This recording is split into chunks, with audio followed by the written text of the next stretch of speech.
Your heart hammers against your ribs like a trapped bird. The midnight air in the Javanese jungle is thick, heavy with the scent of damp earth and something sweet, rotting flowers. You shouldn't have stayed out this late. Behind you, a soft, rhythmic sound echoes through the trees. Thump, thump, thump. It isn't a footstep.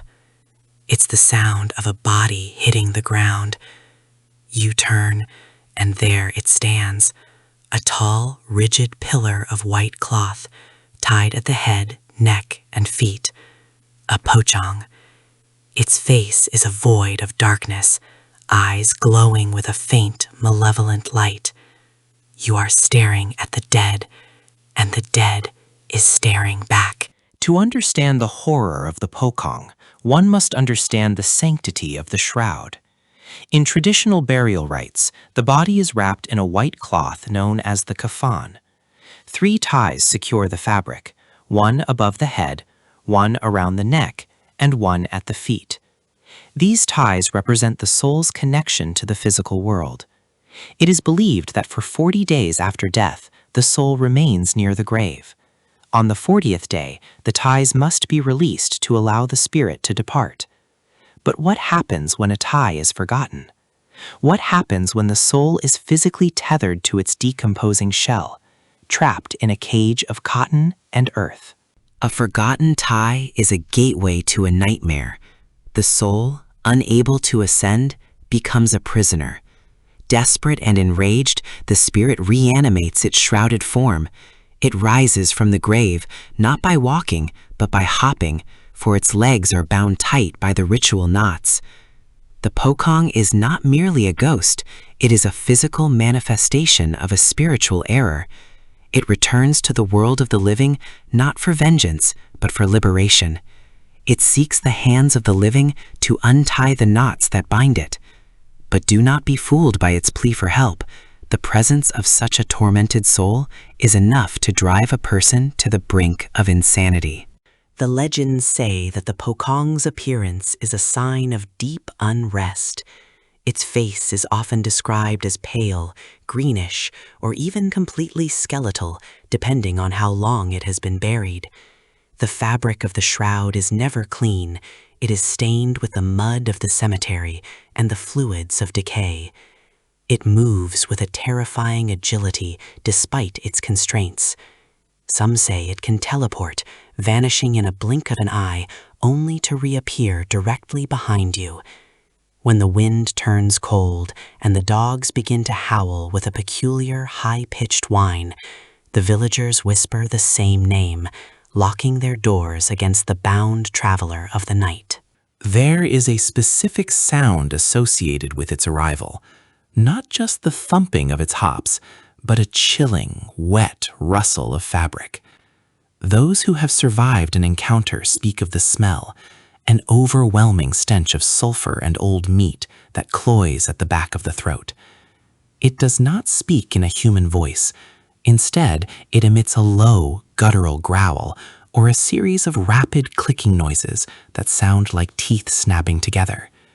If you find yourself face to face with one, the elders say you must not run, for the Pocong feeds on fear, and the faster you run, the faster it hops to keep pace with your beating heart.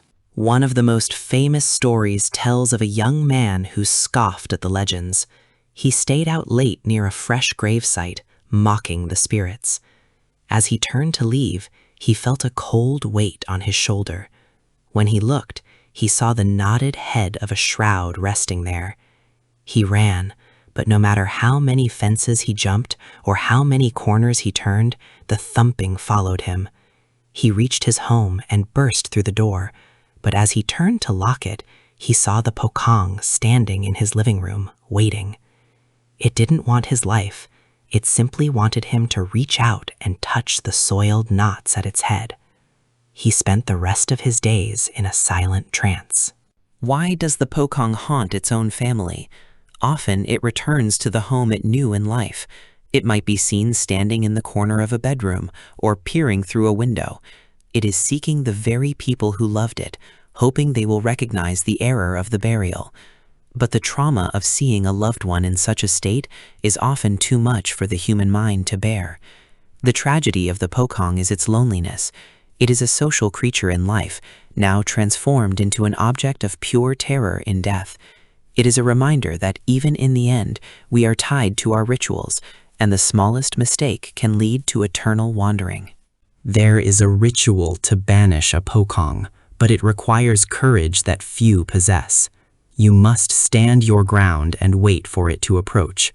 When it is close enough to feel the cold radiating from its shroud, you must grab the knot above its head and pull. If you can untie the knot, the spirit is released instantly. The body collapses into a heap of empty cloth and ancient bones, and the soul finally flies free. But beware, if you fail to untie it, or if you show a moment of hesitation, the Pocong will embrace you, pulling you into its cold, suffocating folds until you become part of the earth itself. In the modern age, sightings of the Pocong continue to be reported. Security cameras in lonely parking lots and dash cams on desolate highways often capture grainy footage of a white, upright figure moving in ways no human could. Some dismiss these as pranks, but those who have felt the sudden drop in temperature and the unmistakable smell of the grave know better. The legend has not faded with technology. It has simply found new ways to be seen. The Pocong remains Indonesia's most iconic ghost because it represents the universal fear of being trapped, of being stuck between worlds with no way out. As the sun begins to rise, the Pocong's power wanes. It must return to the earth before the first light touches the horizon. It sinks back into the soil, waiting for the moon to rise once more. The cycle repeats until someone, somewhere, finds the strength to break the bond. But until then, the graveyard remains a place of restless sleep. The earth is thin, and the veil between the living and the dead is thinner still.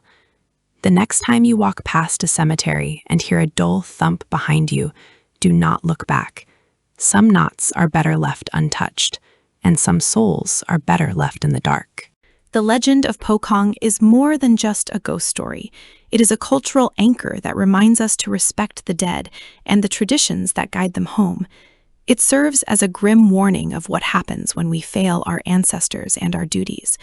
Whether it is a physical entity or a psychological projection of grief and guilt, the image of the bound soul is etched into the collective consciousness of millions. It stands as a sentinel of the night, a white shadow in the trees, a constant reminder that the end is not always the end.